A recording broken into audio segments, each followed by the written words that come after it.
And welcome back, ladies and gentlemen, to another edition of the Talk podcast. I'm your host, Harris Reno. Alongside me, co-host Dan Kiley.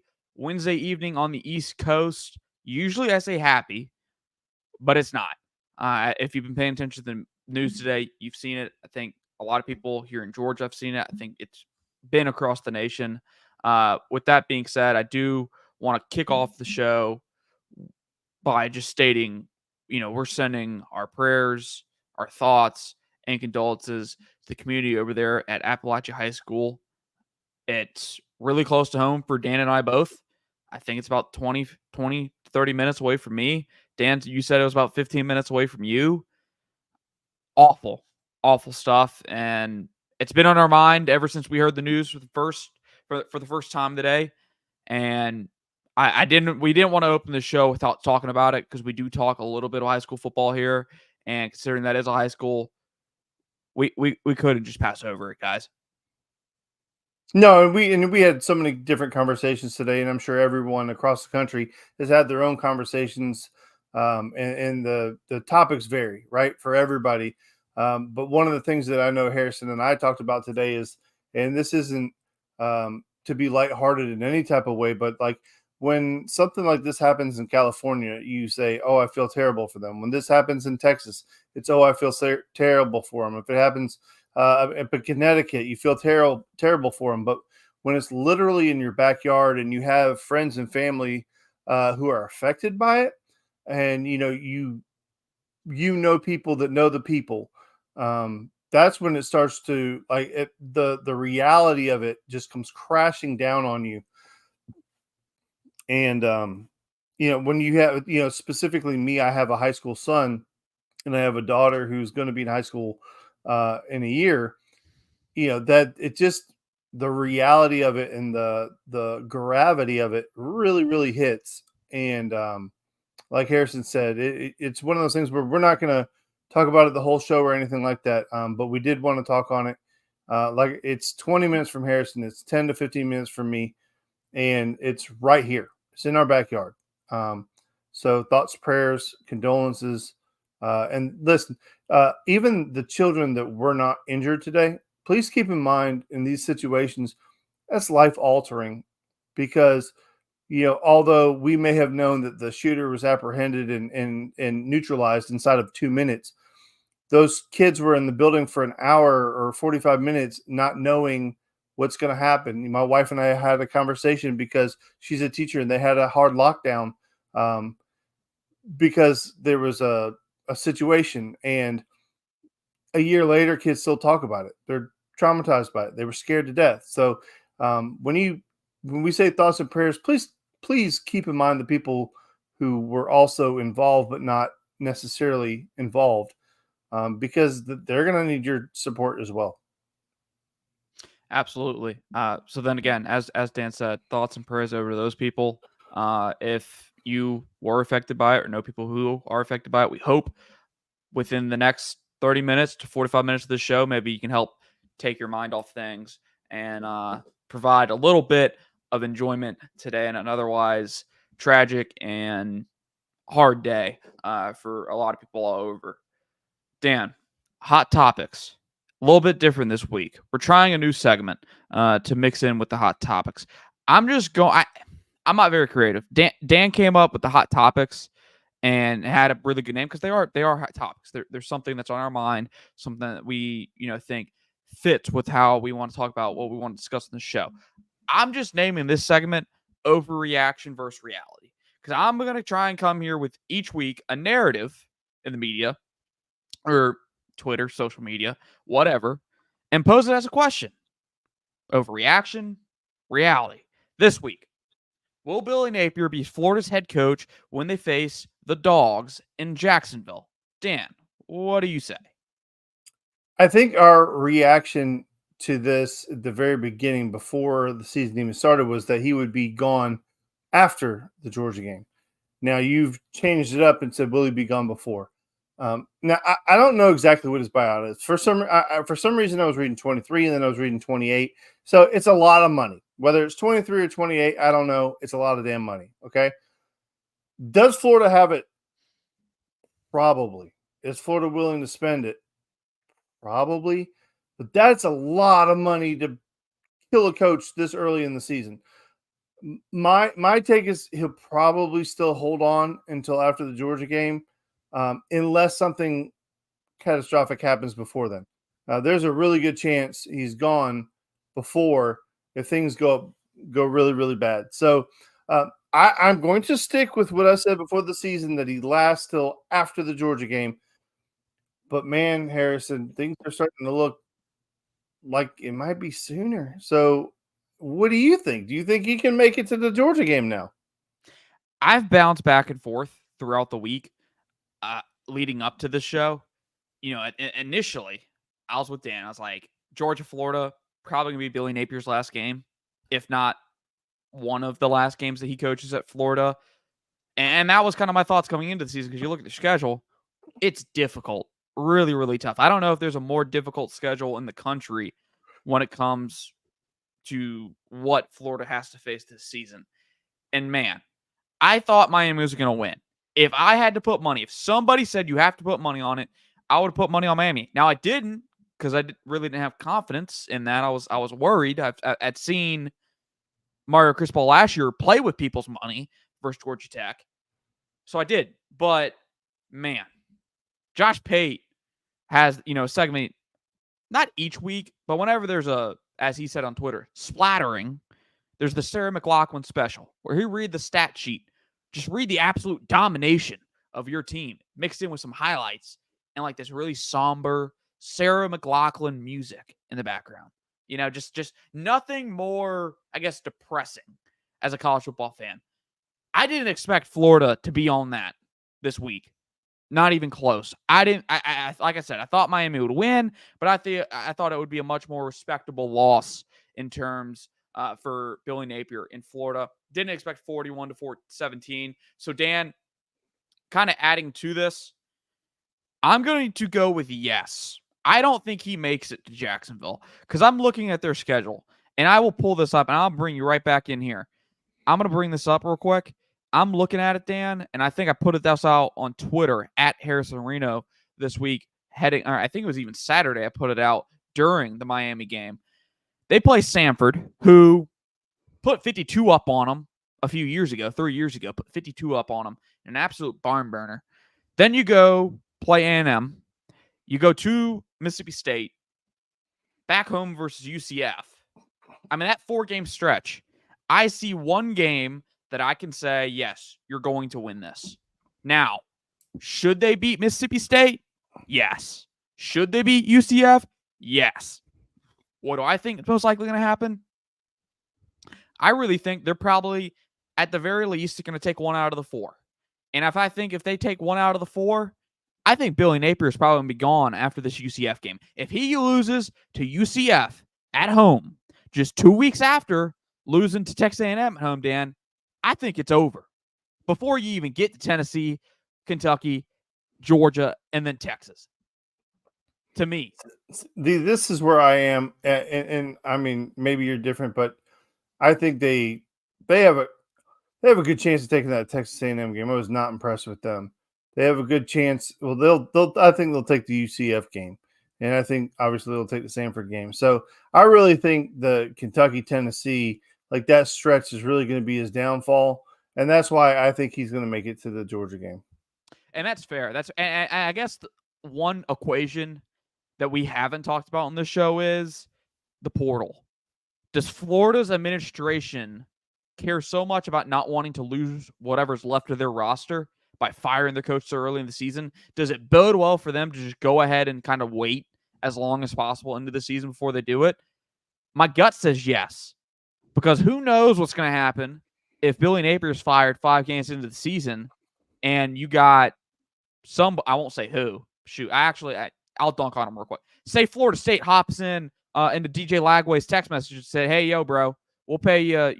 We'll G you up to come over halfway through the season." I don't think Florida wants that. Nobody wants that. So I guess that's maybe one reservation I have on this. But just to be the hot take guy, I know I usually reserve that role for Dan, but I'm gonna be the hot take guy today, Dan. I'm sorry, I'm gonna take your mantle on this. I don't think Billy Napier makes it to the Georgia game. Now, I don't know if it's going to be the 4-game stretch we talked about. It may very well be the Tennessee-Kentucky stretch that really does them in. Because, man, talk about splatterings. Going to Knoxville, who, by all means, had a really, I guess, impressive showing, although it was against Chattanooga this weekend. That game's not going to be pretty. Dan, hot topic number 2, traditional hot topic. What are your thoughts on FBS teams playing FCS teams kind of this early in the season? It is a topical subject considering Georgia's playing Tennessee Tech this weekend. We know Kirby Smart's take. He kind of talked about it last night, last night, 6:30 press conference. Shout out to them. He said, y'all want to say I'm in favor? Maybe I'm not in favor. It was kind of a no answer. But the quote here was, I want to keep football alive. So if you tell me playing these games means they keep a football program, then I'll do it. What do you say, though? I think Kirby brought up a good point where you have half of the story, which is these schools need the money to keep their program alive, right? And then you have the other half of the story, which is you have to keep your fan base motivated and happy. And Kirby alluded to that in his answer, where it's a tough balance, but he would lean towards continuing to pay the money to play the games because it's going to keep the program alive. All right. So there's real life ramifications to this answer, but my answer is I hate the freaking game. I hate them. I don't want them. I wish they didn't exist. I think it's a waste of time. I mean, if Georgia beats the shit out of Tennessee Tech, it's okay. They were supposed to. If they barely beat Texas Tech or Tennessee Tech, it was like, oh my God, this guy's fallen. And if they lose, it's the greatest upset in the history of the world. There's no positive for Georgia. It's not a preseason game. You can't even consider it that because they've already played Clemson. To me, there's zero value in playing the game. Zero value other than you're just cutting a big ass check. It's a waste of a game. And I get selfish, Harrison. Honestly, if we're gonna be honest, I get selfish this time of year because we don't get a lot of games. It's not the NFL. You don't get 17 of them. It's you get a short period of time to watch this sport, and then on top of that, you only get 3 years sometimes to see these best players. So they're here, they're gone, and if you're wasting them on games that don't matter, it just feels like a waste. I mean, I know it's repetitive, but it just feels like a waste. I understand why they do it, but it just feels like a waste, and I hate them. I like the way you put it. It does feel pretty much like a preseason game. I've covered NFL preseason games. Not fun. When nothing's at stake, it's not fun to do it. And now, I will say, Oregon certainly didn't make it feel like a preseason game last week. That was wild, or this past weekend. But I'm with Dan here a little bit. I don't like them in terms of fan interest, in terms of covering them, because it's like a sure victory. But when we talk about having opportunities and making sure that these programs can come out here and still play football and people can still make their dreams come true at whatever level they want to, I won't complain. Because then again, when you look at Georgia's schedule this year, it's like, man, it's kind of nice that they have a cupcake and they're not just having a 15-game season where they're, facing the best of the best. Now, obviously, you have to be the best, you have to beat the best. And I feel, at least with Georgia's schedule, they're definitely set up to do that, especially in SEC play. But in terms of my answer, would I rather them open up with 2 rather competitive games? Maybe not a Clemson type team, but maybe, let's say, I don't know, looking at this, maybe go play a Tulane where you think Georgia's going to win, but there's always a chance that Tulane just comes out on a heater and it makes it competitive. Yeah, I think we take that. I think we'd all take that. But in terms of Tennessee Tech, hey, if it keeps their football program running, absolutely. We'll do these games, and I think that's the Kirby Smart, just kind of his referendum in all of this. Again, So. and like I said, just we both understand why. Obviously, we Yeah. have different opinions, but um, I just, I mean, like I said, I get so selfish. We have so many few games. I want the best games possible. Hey, but the other thing about it is we complain that Georgia's schedule's too hard. Like, because If you're it's fun. scared, get a dog, Dan. And that's what I say. That's what I say. I love that saying. That's one of So, my favorite. anyway, If you're scared, get a dog. get a dog. You don't need one this weekend, but we'll go back to this past weekend. Clemson review. It feels weird having a Wednesday show, and I know this is the new normal because this guy right here and the class schedule is a little bit unforgiving in terms of stamina. Dan's probably looking. I'm not on the screen right now. Dan's probably looking at me like, dude, I work outside all day.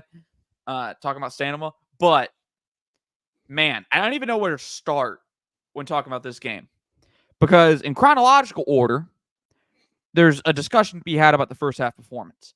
Goose eggs were on the scoreboard at the end of the first quarter, which don't know about y'all. I didn't expect that.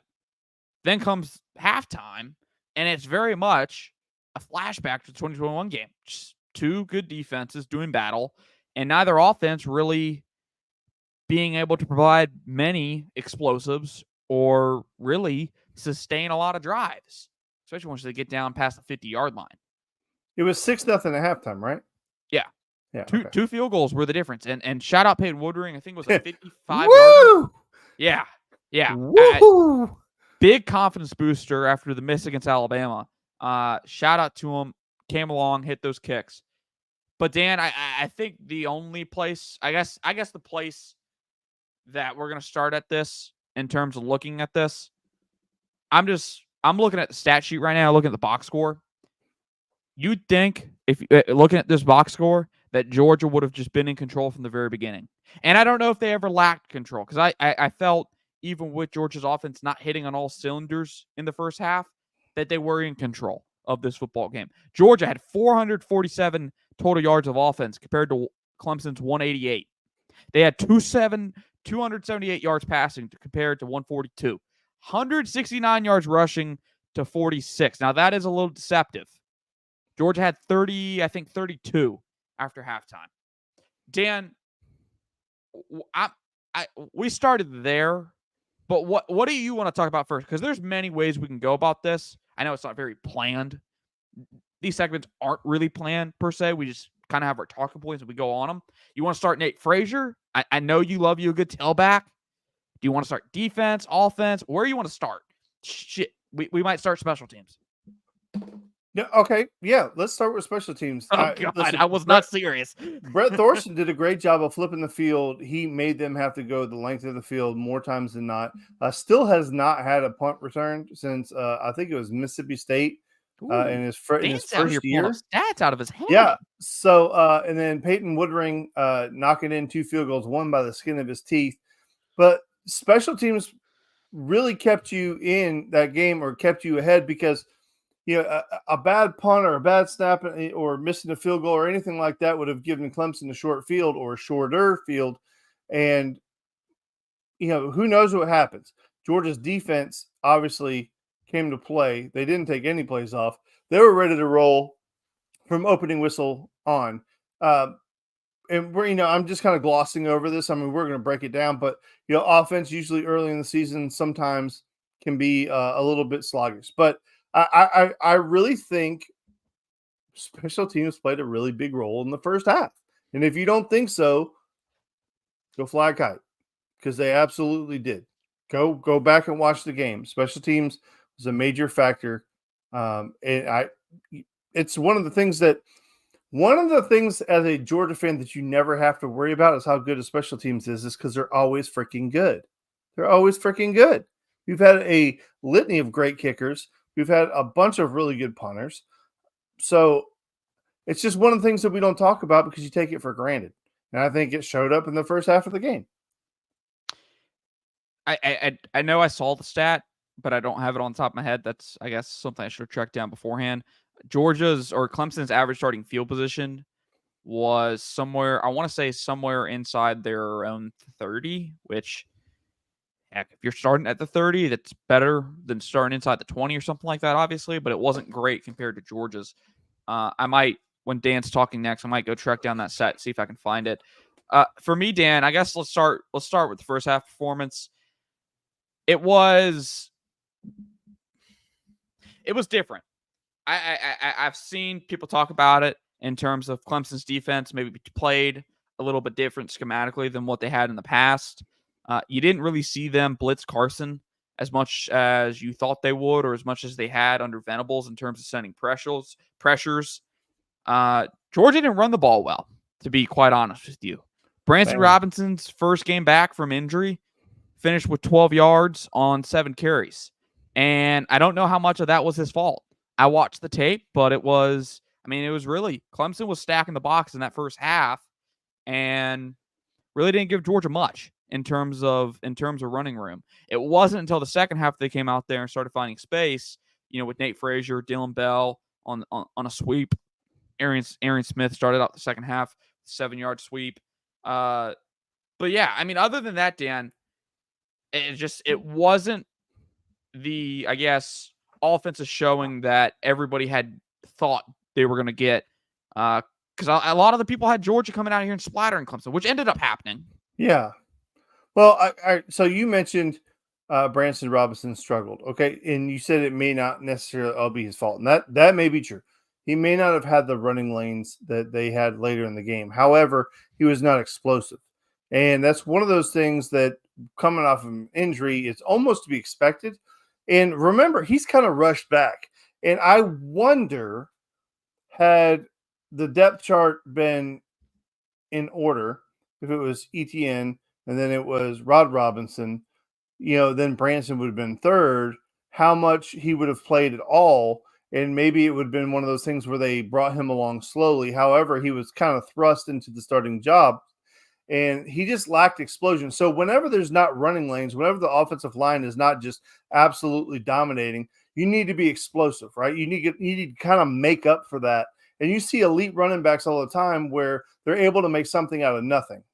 And again, I'm not putting the blame solely on his shoulders.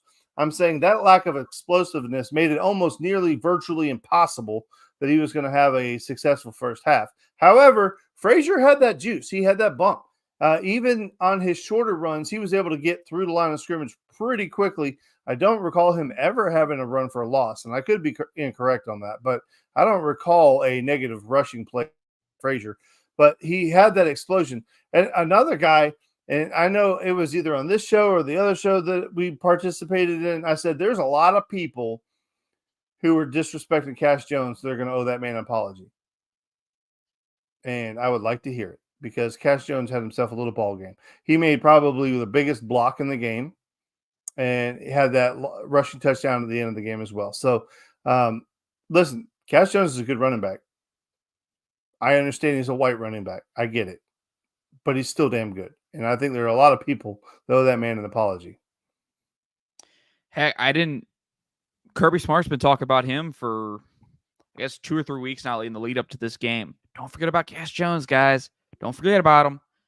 Now, as Riding Bolsey has said, we ain't forget about him, Kirby. We're just, want to figure out what's going on with the guy in front of him. So, but yeah, as Dan said, Cash Jones deserves flowers. His block on the third down conversion that I think it was the touchdown, touchdown to Humphrey. Humphrey. I think the other blitz pickup in terms, obviously this one's a little bit more historic and which much more at stake was James Cook's blitz pickup against Bama in the national title game where he picks up one of their linebackers. It might not have even been a blitz pickup. It may have just been a normal pass protection. He steps up, undercuts the backer, lets Stetson step to the side and throw it downfield. And hit A.D. Mitchell for that go-ahead touchdown. Dan, I found that stat from Dog Stats on Twitter. Clemson's average starting field position was the 14-yard line. Woo, boy, that ain't good.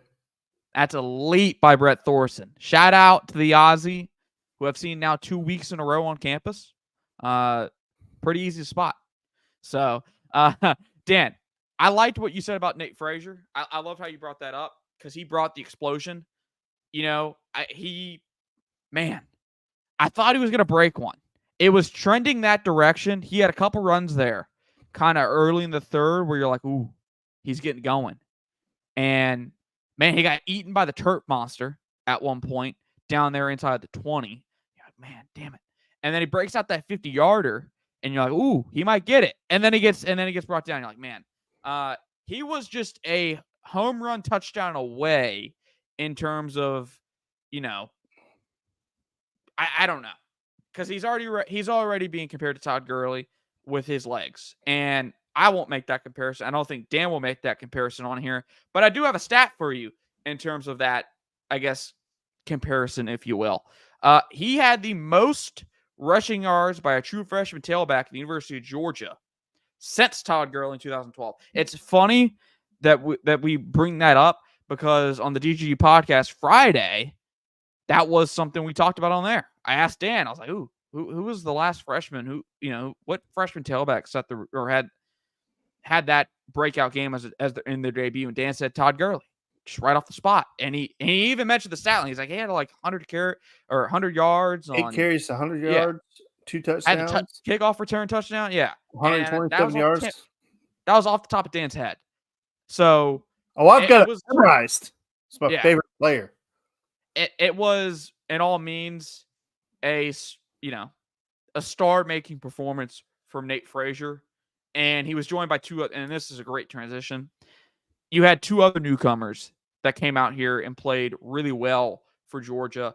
Both those being receivers, Colby Young and London Humphreys. Two guys that Georgia got out of the portal. Two of the three receivers that got out of the portal. The third one, Michael Jackson. I don't think we saw him, maybe other than in garbage time when he was in with the twos. I think he might have played with the twos. Both guys, though, Colby Young and London Humphreys, made touchdown catches.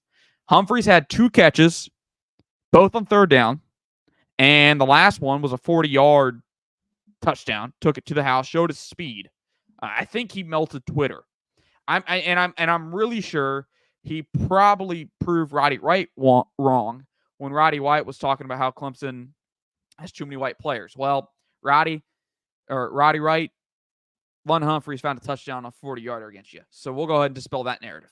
Then there's Colby Young. And I think Colby Young was the X factor that we were talking about on this show in the offseason of Georgia needs an X receiver. Georgia needs a difference maker. The Georgia's offense doesn't look the same without one. And that's not, and last year, for example, Georgia couldn't do the same things that they could when Ra Thomas was in there. Yes, they may have had Brock Bowers in there, but still, Brock wasn't playing your X receiver. They didn't have the guy that can go out almost to the sideline and go one-on-one with a corner and win pretty much the majority of the time. They didn't have that. Dylan Bell fared well down the stretch. Colby Young had a good, I guess, start to his career and had a good example early on the red zone fade ball that he caught. That's what Georgia's been missing since A.D. Mitchell left. I'm excited to see where he goes going forward. I really want to see what he can do in terms of like, hey, if Georgia gives him 4 or 5 touches a game, what does that performance look like? Colby Young was one of my X factors. I was extremely excited to see what he could bring into this offense. I really felt like he was the missing piece if he was what we thought he was. And that was one of the dangerous things is whenever these guys come in, you have an idea of what they're going to be, and you have an idea of how it's going to help and how it's going to fit. And all you can do is hope.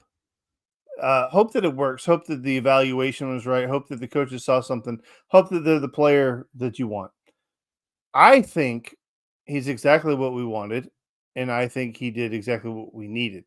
So I was extremely excited to see Colby Young be that productive. And remember, this is a game that counts and matters, right? I mean, obviously it doesn't count for SEC standings, but this is a real team, a real game. I mean, like, it mattered. And there was nothing vanilla about the playbook. Hell no. It was a game that you want to win. It wasn't Tennessee Tech.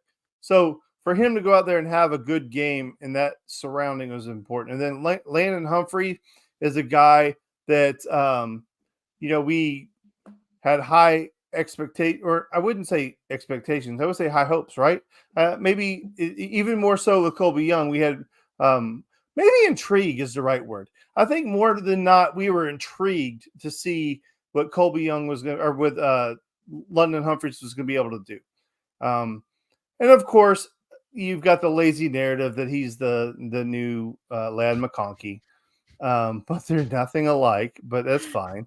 And you know what? And I'm going to take my opportunity to give Roddy White a pass, okay? Because I understand what he was saying is that when you look in the football field and every player out there is white except for one, that is alarming. It's like when you turn on a basketball game and the one team has 5 white dudes on the floor, you're like, that looks weird. Like it's not. People want to make it more than it really is. And again, please, for the love of God, don't make this any more than what it is. Okay, it's just it looks odd. It doesn't make sense to your eyes because you're not used to seeing that. So I'm going to give him a pass. I don't believe, in my heart of hearts, I do not believe he meant it other than it just looked weird. Okay, I don't think there was any more to it. It's not that deep, and people were just absolutely going after him. I thought it unnecessarily. Again, it would be the same thing to me as if you turn and listen. Hello. If I turned on the basketball game and I saw 5 white dudes on the floor, I'm like, okay, well, that's weird. And that's all it was. And I think we can all, I mean, because he even acknowledged, I mean, listen, Brian Finneran is one of his absolute best friends. If you don't know that, then you don't know ball. But yeah, like Brian Finneran, they love each other. They're like, I think he's even godfather to one of his kids. They're like best friends. So miss me with all that racist stuff. I laughed at it. I did not digest it in any type of negative way. I think what he was trying to get at, I think there's a better way to say what he was saying. It simply fair. comes down That's to fair. this. It simply comes down to this. Clemson didn't have the athletes that Georgia does. Simply. You go look at the KJ Bolden play. Clemson didn't have one example of a guy covering 12 yards to keep it to a +2 instead of a +10 on third down. And there's multiple instances where Georgia had guys chasing people down, pursuing for the backside of a play and making a tackle. And it was the difference between Clemson punting or Clemson staying on the field. So that was my point in all this. I don't want to get into that. I was just simply stating, hey, that's not exactly the problem. The problem is simply Georgia has athletes that Clemson doesn't. And that's the next point, Dan. Team speed is the buzzword that I am seeing all over the internet right now when you're talking about Georgia. One person, I want to say it's Cole Kublik, said in his normal SEC week review was Georgia dominated, but in a different way. And that different way was with speed, with athletes. When you think athletes, I'm thinking just off the top of my head, I see the play. It was a penalty. I forget what the penalty was, but it was on Georgia, where Cade Klubnik escaped the pocket, and Damon Wilson comes like a bat out of hell from the backside and just absolutely slams him. Like, just out of nowhere. There's Damon Wilson on your screen, picking up Cade Klubnik and keeping it for, it was a 5-yard gain on third down. Raylan Wilson had several plays where you're like, man, that guy's special. KJ Bolden, first drive of his freshman year, third downs tackle. Shoot, who else? Obviously Nate Frazier. That dude's freaky when you watch him. But team speed was the buzzword that I've seen throughout this. I'm really interested to see how it translates when you play a more mobile quarterback, and we're going to get into that come the week of September 28th when Georgia has to go to Tuscaloosa and play Jalen Milroe, because Georgia's going to need those athletes to take over in those situations. When Jalen Milroe gets out of the pocket, when he gets loose, you need one of those athletes to go after him.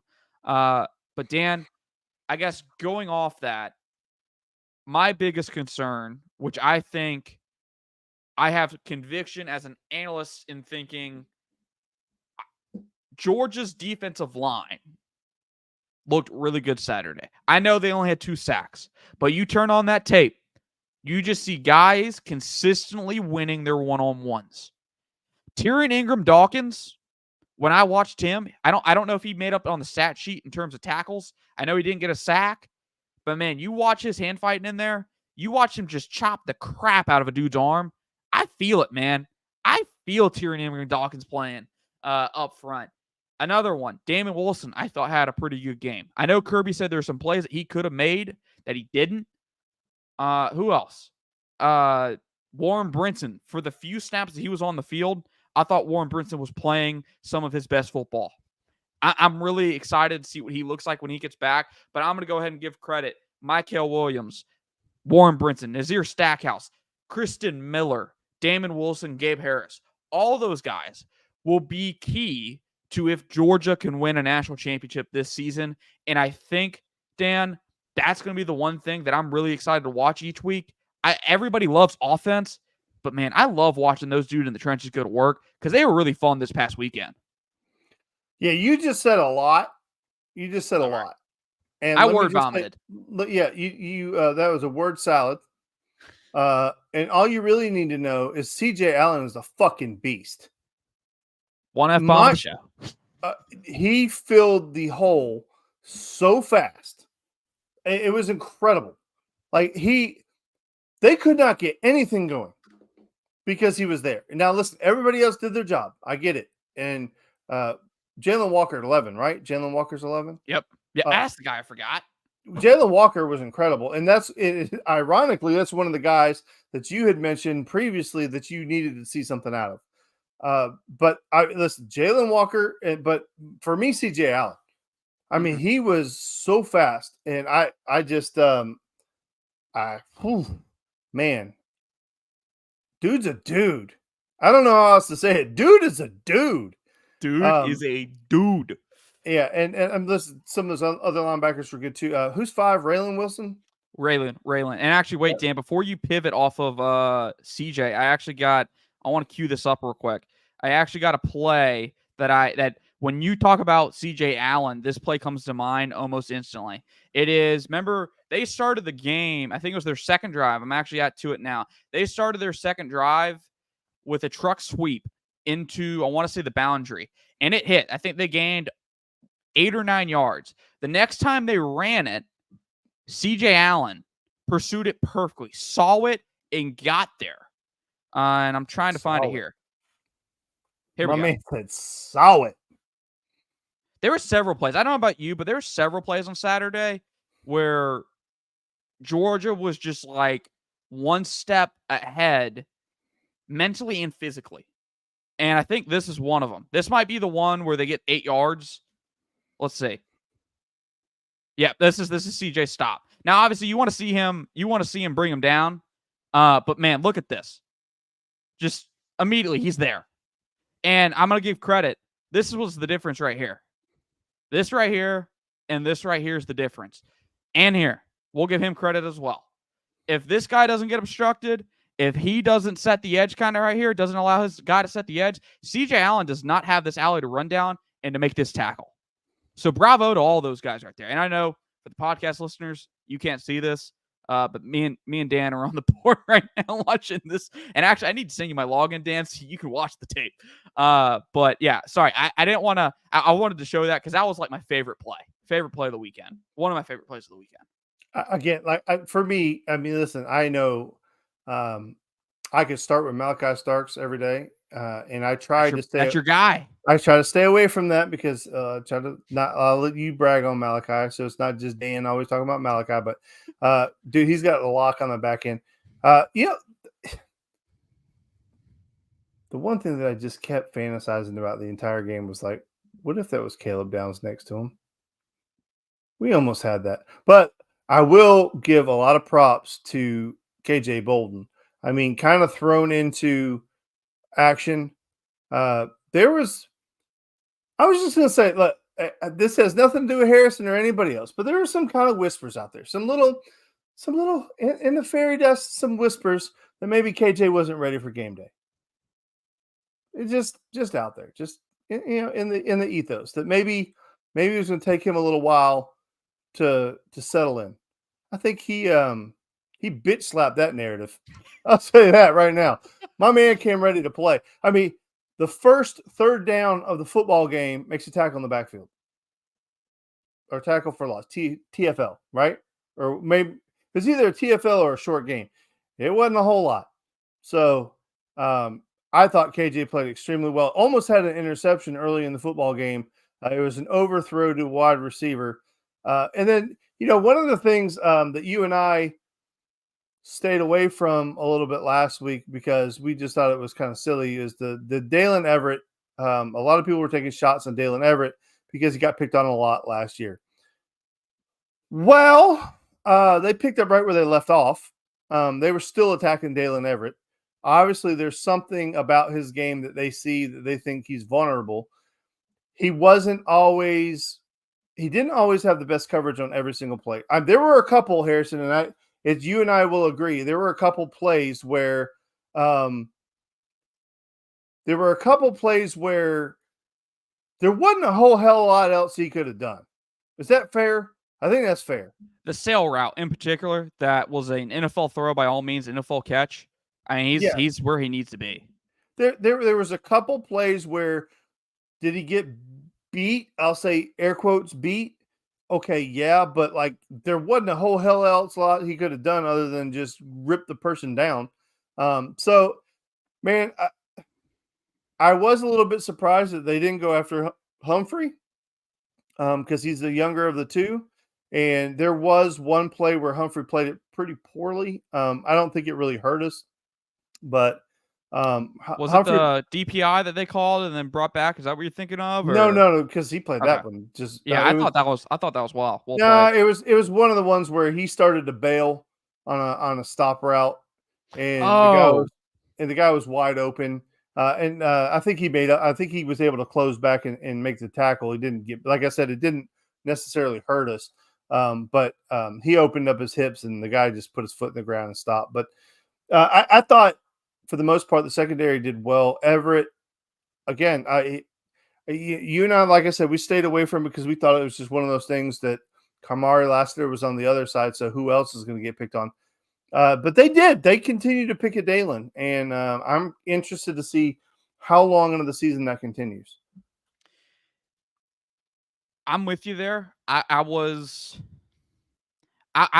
say I would grade Dalen poorly. I thought they were, and I don't think that's what you're saying either. Okay, I just want to make sure that we're clear. That was not my intent. Yeah. I think what Dan's saying, and we'll see as it goes on.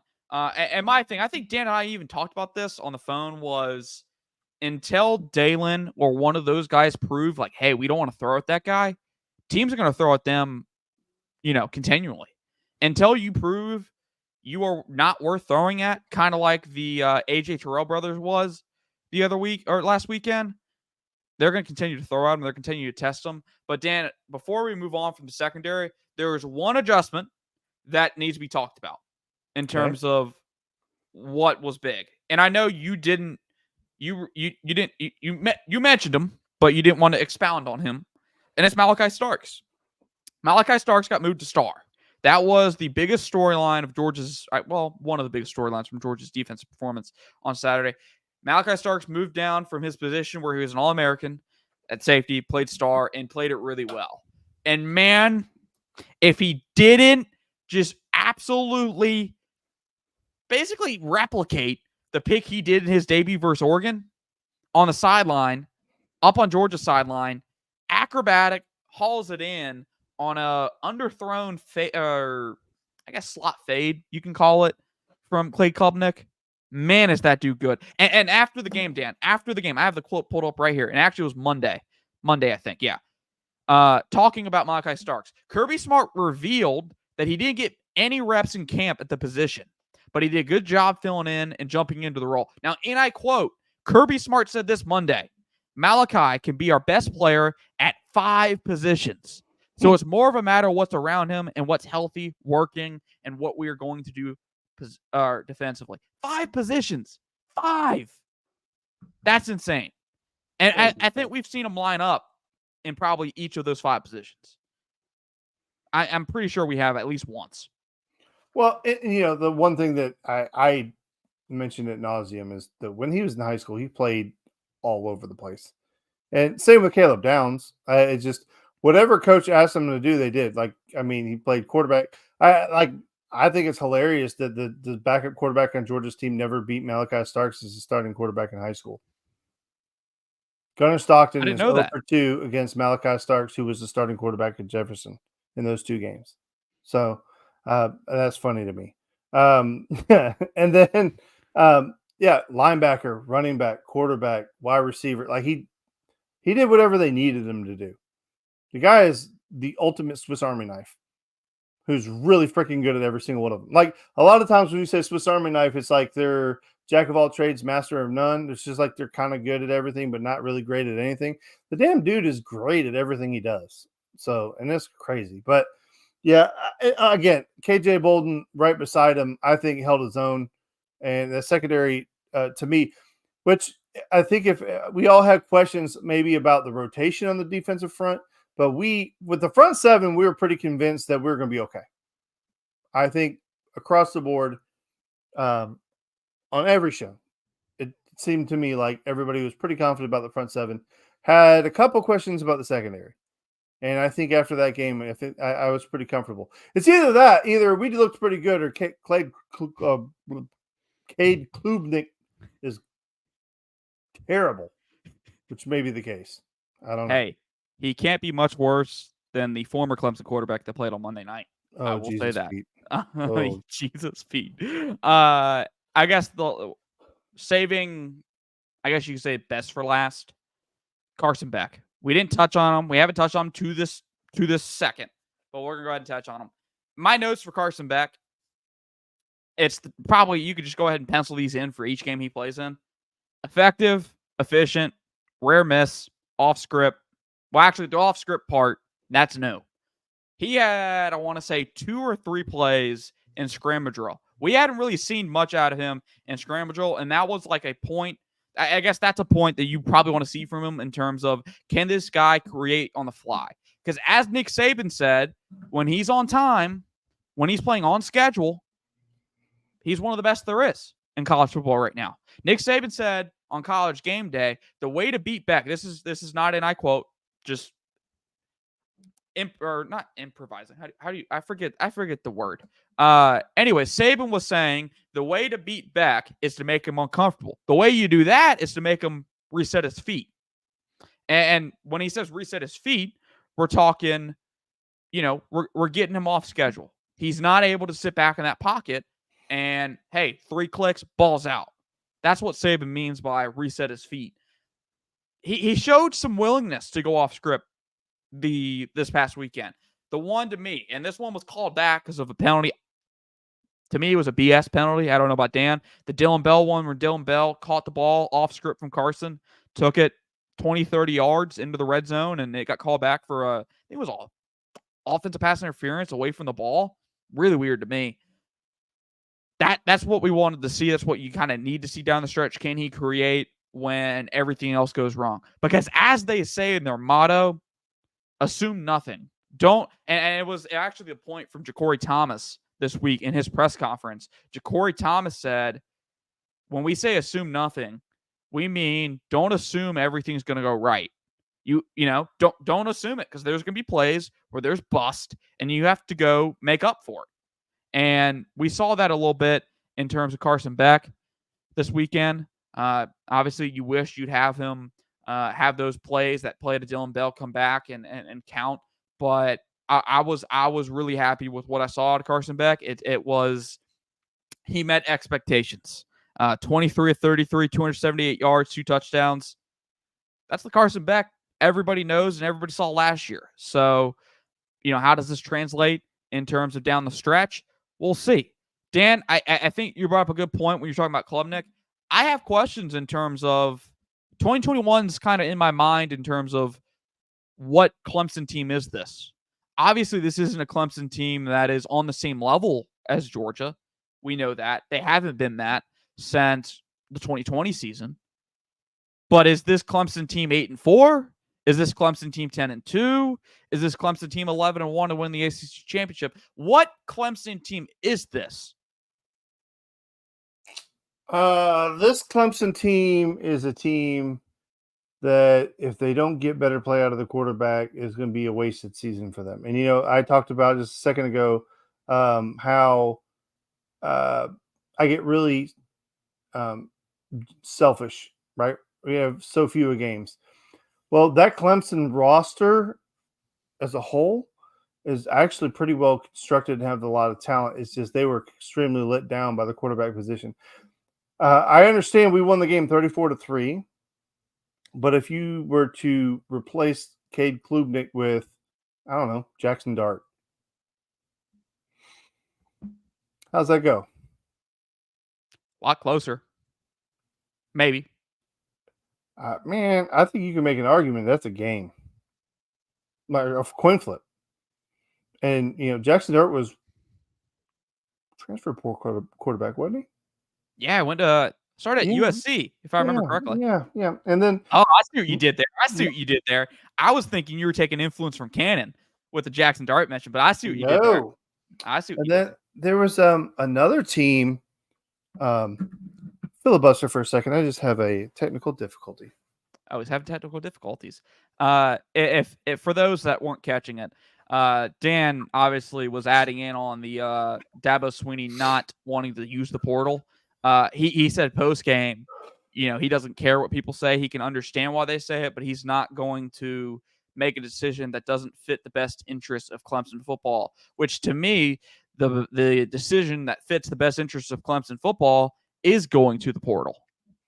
Yes, and there's another portal quarterback who went to Miami who looks pretty good, Cam Ward. All right, Shout out FSU. My whole point is that I feel like that talented roster is being wasted because of the curmudgeonness, if you will, of the freaking head coach. I don't. I just, to me, I just really feel like it's a complete waste, and it's pretty disappointing to me, because they have a lot of talent, and it's just all for naught, really, in my opinion. Folks, I think that's a good way to wrap it up. We covered every talking point that we wanted to hit in terms of what we wanted to, what we saw in this game. I thought this was one of our better reviews, even though we didn't really structure it in terms of what we wanted to hit. We just kind of went with what we wanted to in the moment. So make sure you hit the like, subscribe button, rate and review us if you're listening to us on podcasts. Really enjoy doing these shows every week. I really enjoy the in-season edition of these shows. Bama Dan might be making a reappearance at some point here in the next few weeks. I was thinking about it, Dan. I was talking to somebody the other day. I'm not wrapping up yet. I got a phone call from Bama Dan from Bama. Hold up. Hey, Paul. We got a new football coach down here in Alabama. Okay, Nick Saban was in the building, Paul. Okay, he was sitting up there and he was telling the coach. I don't even know his name yet because I ain't even gonna learn it yet. But he did a great job, Paul. We won by a lot of points. Nick Saban was like, "Hey, that's all right. That's all right, boys. That'll get it done." And I'm listening, Paul. At the end of the day, Alabama's gonna win because Alabama's Alabama, Paul. Okay. Bama Dan. That's not scripted at all. I didn't have that. That wasn't on the show sheet. Dan didn't have that on the show sheet. That's Bama Dan right there. Round of applause, folks, for Bama Dan. Dan, and I know who dude, Kalen DeBoer is, just for the record. yeah. You got to go with it. You got to go with the flow there. Dan, dude of the week. I'm going to go first here, real quick. In all honesty, only spent the first half at Westlake, Gainesville. Now, Gainesville, great game. Really great game. Walk that dog. Really great game from Gainesville. Xavier Griffin, impressive. On the Westlake side, Juan Gaston was impressive. That's a mammoth of a man right there. That dude, I walked up on Juan Gaston, and I felt like a midget. And that's becoming a trend in terms of watching these Georgia high school football games. There's a lot of big dudes in this state that are really good football players. Dan, so actually, I'll go with this one for, I guess, due to the week in my terms. I didn't see him play live, but I saw him 2 weeks ago. Jaden Elder. Hey, man, Morgan County receiver, going to the Georgia-Tennessee Tech game. Got invited to go to that game. Man, you were impressive when I saw you in person. I can't wait to come back and see you there over again at Morgan County. They got a hell of a football team there, Dan. Really impressive stuff. If y'all want to find some clips of Jaden Elder, go to my timeline, go to my Twitter. I have 2 impressive touchdown catches for Jaden Elder. Dan, what say you, my friend? All right, so I'm going to say we had an opportunity to play Archer. Archer has a high octane offense. They don't have the greatest defense in the world. I don't think I'm telling any tales out of school there. Uh, Defense looked really, really good, and I wanted to give some flowers this week to Gavin Knott. And I promise you, this is not a mistake. My man had 4 sacks in the game. 4 sacks. That is a season for some people. Did a great job of getting after the quarterback. Uh, Defensive line played great. Eli Richards, Devin Ankrum. Devin Ankrum is a UNC commit. He is just a wall of a human. It's one of those kids that you kind of overlook from week to week because he's so daggum tough and just dominant. But he had himself a football game, him and Eli Richards on the defensive side. So that is the defensive side of the ball. And offensive side, I want to give some flowers to, once again, Daniel Smith. Daniel Smith, again, over 150 yards. His first carry of the game went 47 yards. His second carry of the game went 60 yards, both for touchdowns. And I did send them to Harrison. Here we go. This is the 47-yard touchdown. This is his first carry of the game. Notice change. 1st and 10. First offensive play for Mill Creek. Right up the gut. Peace out. Listen, we talked about this all last year with Cam Robinson, the talent, the speed, the explosion. This is Daniel Smith. If you don't know him, get to know him. My man's got 500 yards in 3 football games and right around 5 or 6 touchdowns. But that's the one. I don't know if you have the other one. The other one is okay. So he's got this one queued up. Wait, Hold up. I'm trying to get your other one without leaking text messages. Here we go. This is Daniel Smith's second carry. Keep in mind, second carry. Look, breaks the tackle, but watch this right here. Whoop! Ooh. See ya. House call. Look at this great blocking up here. Wide receiver. That's a great job. Daniel Smith is the real freaking deal, folks. If you don't know, you better ask somebody. And then the third clip, Shane Throgmorton is our quarterback. He was the Gwinnett County Daily Post Player of the Week. Listen, this is a great job right here. Get to your depth. Watch him step up in the pocket. And watch my man Trey Walker, 4.3 40. If you don't know, go ask somebody. My man made a 7-yard cushion disappear in the blink of an eye. Shane does a great job of buying a little time, stepping up in the pocket. Right here at his depth, rush on the outside. Good job of pushing that out. Steps up in the pocket, throws an absolute dart to Trey Walker. Trey Walker's like, I appreciate it, and I will take it from here. Bye. All right. Listen, Mill Creek's got some playmakers. That's all I'm here to tell you. They have some playmakers, and we have a real tough football game, Harrison, on Friday. We play North Gwinnett, and I am really excited to see how that goes down. Holding out hope. And then, listen, if you're not busy, 7:30 at Mill Creek. It's not hard to find. Biggest school in Georgia. Go find it, okay? Playing North Gwinnett. If you like high school football at all, or if you're just curious about high school football, this is the game you should check out. Now, I heard the weather's not supposed to be nice, so maybe say a little prayer that the weather holds out. But if it rains, it plays in our favor. Hold up, Dan. This isn't just any high school football, though. There's going to be a good amount of D1 talent on that football field. Oh, and future it could be number 1 versus number 2, so whatever. Yeah. So, hey, I experienced it for the first time last year. Well, actually, that's a lie. I experienced it Mill Creek, Buford in terms of D1 talent. I think there's like close to 20 D1 players on that football field last year. Go see Mill Creek play North Gwinnett. In my opinion, it's the game of the week. North Gwinnett just beat Colquitt, who hadn't lost a home game in over 1,000 days. 1,000 days. And North Gwinnett went down there, long road trip, and beat them. So, going to be a really great game over there at Mill Creek. Sadly, I won't be able to make it. I really want to, but I won't be able to. Yeah, I'm sorry, Dan. Hey, I'm going to make it down there at least once this season to go see those Mill Creek Hawks play and to hang out with my man, Dan. Folks, ladies and gentlemen, That's going to wrap up the Top Dog Talk podcast, episode 124. Hey, that was a really good show. First time we went over an hour in probably a while. In terms of, hey, we weren't condensed. We were action-packed. A lot of word salads from me. Not as many from Dan this week. Dan was pretty condensed. Probably because he didn't have a rant. But I'm sure the Falcons play Sunday. We may have a rant come next Wednesday.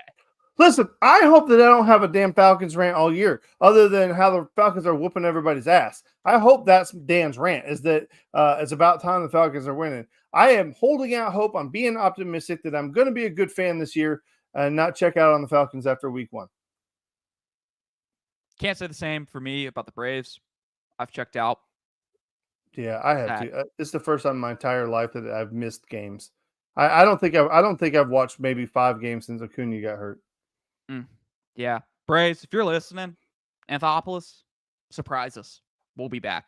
Folks, just like what I just said there, we'll be back here next Wednesday, 7:30. YouTube, Facebook, Twitter. See you next week.